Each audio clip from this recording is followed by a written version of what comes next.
Assalamualaikum warahmatullahi wabarakatuh. Alhamdulillahirabbil alamin wassalatu wassalamu ala asrofil anbiya'i wal mursalin sayyidina Muhammadin wa ala alihi washabihim ajmain. Berjumpa lagi di channel Abidillah Akmal. Semoga rekan-rekan sekalian pada saat ini dalam keadaan sehat walafiat. Amin ya rabbal alamin. Ya, kali ini saya akan mengajak rekan-rekan menjawab beberapa pertanyaan terhadap pemotongan ya BPJS dari dana tunjangan profesi guru.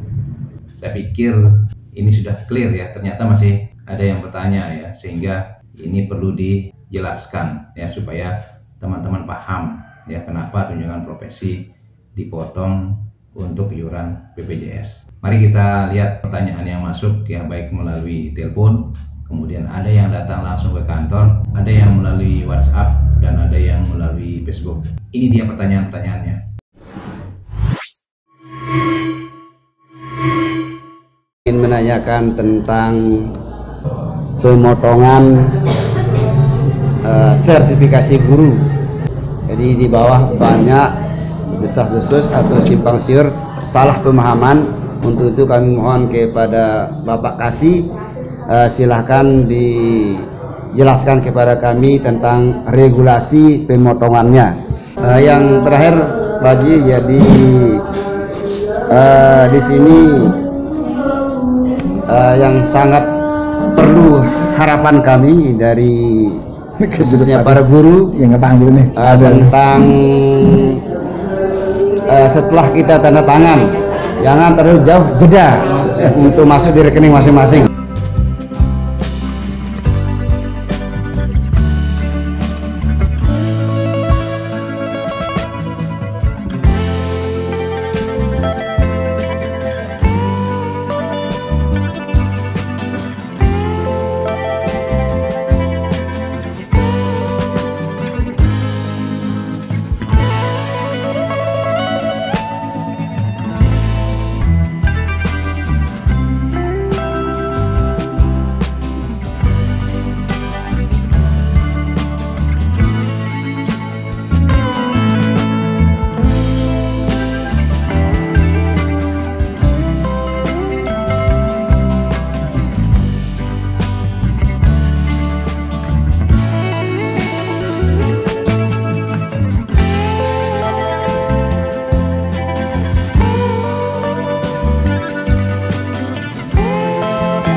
Baik, itulah pertanyaan-pertanyaan yang masuk ya dari rekan-rekan guru ya terhadap potongan BPJS dari tunjangan profesi guru.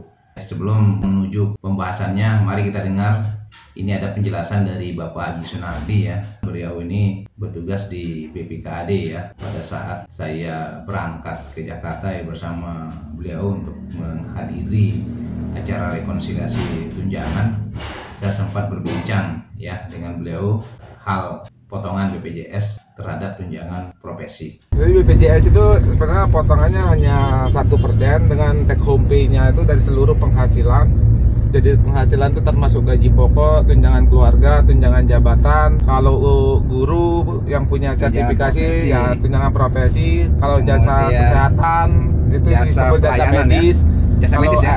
Jasa medis. Kalau ada ASN yang tidak guru dan tidak tenaga kesehatan, itu juga termasuk komponennya adalah TPP-nya sendiri.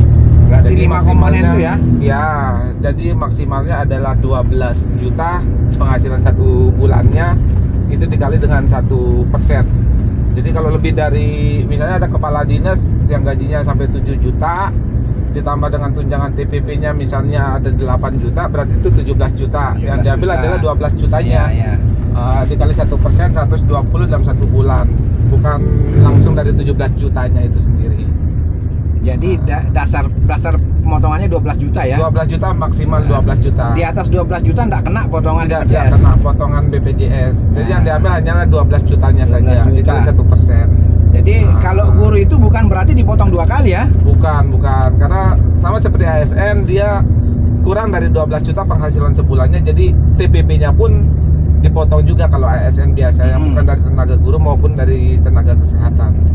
Jadi tenaga kesehatan juga dia selain dipotong TPP-nya, kalau belum 12 juta ada dia dapat jasa medisnya pun juga dipotong juga, karena penghasilan tetap dihitung satu bulan itu 12 juta maksimal. 12 juta maksimal. Semua semua pegawai PNS daerah ya. Ya. Intinya dipotong gaji dan upahnya gitu ya. Termasuk yang mendapatkan gaji dan upah ini kan mulai dari kepala daerah, termasuk gubernur, wakil gubernur, kemudian bupati, wakil bupati, wali kota ya. Ya, semua. Kemudian pimpinan DPR dan anggota DPR-nya, kemudian PNS daerah, P3K termasuk juga dia ya? PNS karena dia ASN. Iya.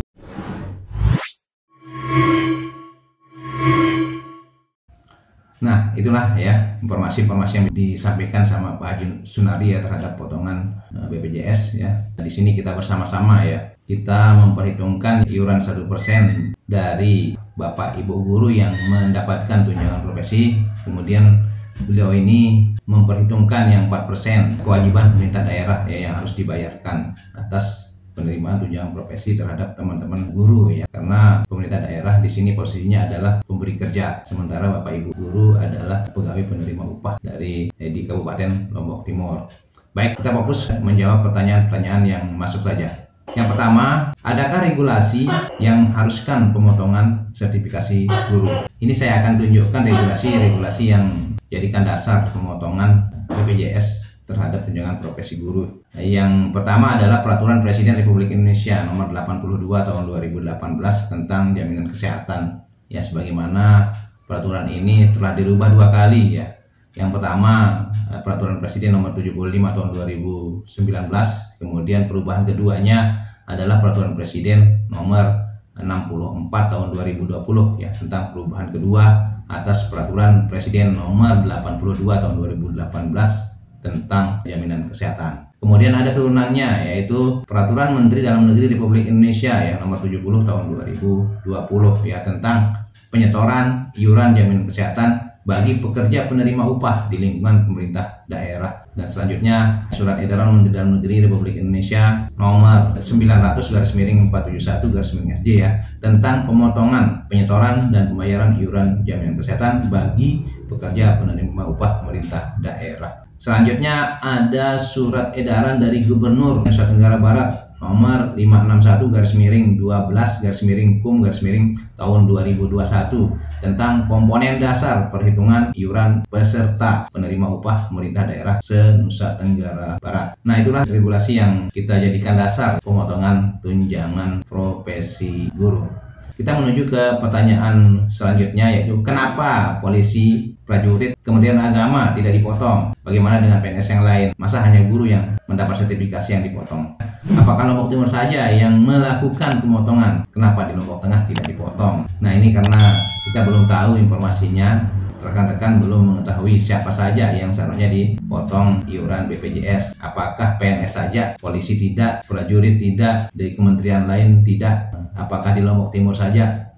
Nah, ini jawabannya ya. Pada pasal 4 disebutkan pada ayat 2, pegawai penerima upah sebagaimana yang dimaksud pada ayat 1 huruf A terdiri atas. Ini pegawai-pegawai yang dipotong BPJS-nya. Yang pertama adalah pejabat negara, kemudian pimpinan dan anggota Dewan Perwakilan Rakyat Daerah, selanjutnya PNS, kemudian di sini prajurit, anggota Polri, kepala desa dan perangkat desa, pegawai swasta, dan pekerja atau pegawai yang tidak termasuk huruf A sampai dengan huruf G yang menerima gaji atau upah. Itulah jawaban dari pertanyaan ini, apakah polisi tidak. Ternyata polisi juga dipotong untuk pembayaran iuran BPJS. Kemudian kaitannya dengan iuran BPJS di Lombok Tengah. Mungkin teman-teman sudah komunikasi dengan sahabat-sahabat yang ada di Lombok Tengah mengenai pembayaran BPJS yang dipotong dari tunjangan profesi mereka ya.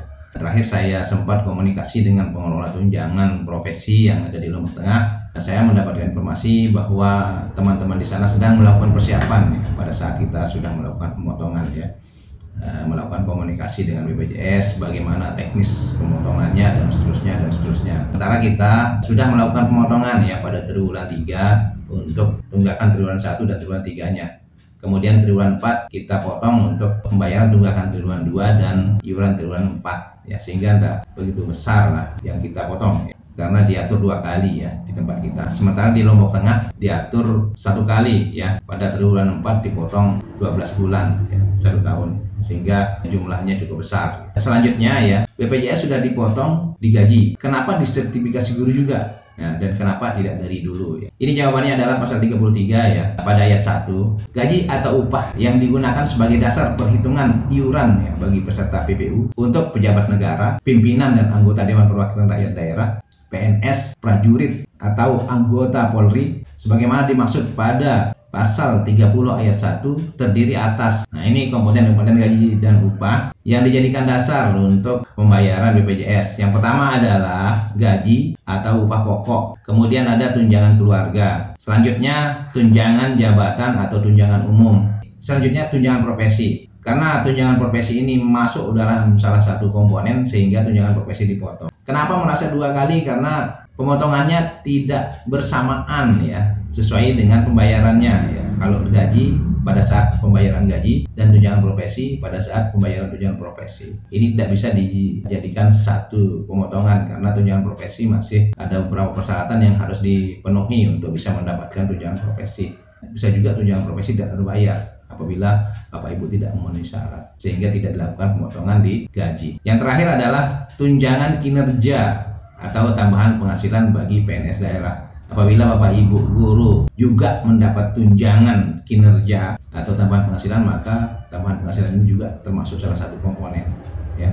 Tapi dengan ketentuan gaji dan upah yang diterima itu tertinggi 12 juta. Yang di atas 12 juta tidak dikenai potongan BPJS. Ya, jadi mentok 12 juta itu yang dipotong BPJS-nya, sehingga jumlah besaran tertinggi yang akan dibayar iurannya adalah 120.000. Selanjutnya pertanyaan, kenapa tidak dari dulu? Ini ada jawabannya di halaman terakhir ya, Peraturan Presiden 75 2019 ini disebutkan bahwa peraturan presiden ini mulai berlaku pada tanggal diundangkan. Selanjutnya disebutkan ditetapkan di Jakarta pada tanggal 24 Oktober tahun 2019. Presiden Republik Indonesia Joko Widodo ya diundangkan di Jakarta pada tanggal 24 Oktober tahun 2019. Menteri Hukum dan Hak Asasi Manusia Republik Indonesia Yasona Laoli. Selanjutnya pertanyaan terakhir, kenapa suami istri yang PNS tetap dipotong BPJS? Ini jawabannya pada pasal 14 ya, pada ayat 1 disebutkan ya, dalam hal pasangan suami istri yang masing-masing merupakan pekerja, maka keduanya wajib didaftarkan sebagai peserta PPU oleh masing-masing pemberi kerja ya dan membayar iuran. Selanjutnya pada ayat 2-nya, suami, istri dan anak dari peserta PPU sebagaimana dimaksud pada ayat 1 berhak memilih kelas perawatan tertinggi. Nah, ini seandainya Bapak Ibu sama-sama menjadi pegawai penerima upah, maka Bapak Ibu berdua harus didaftarkan ya oleh pemberi kerjanya sebagai peserta BPJS, dan keduanya harus membayar iuran, tapi diperbolehkan untuk memilih ya, kelas perawatan yang lebih tinggi.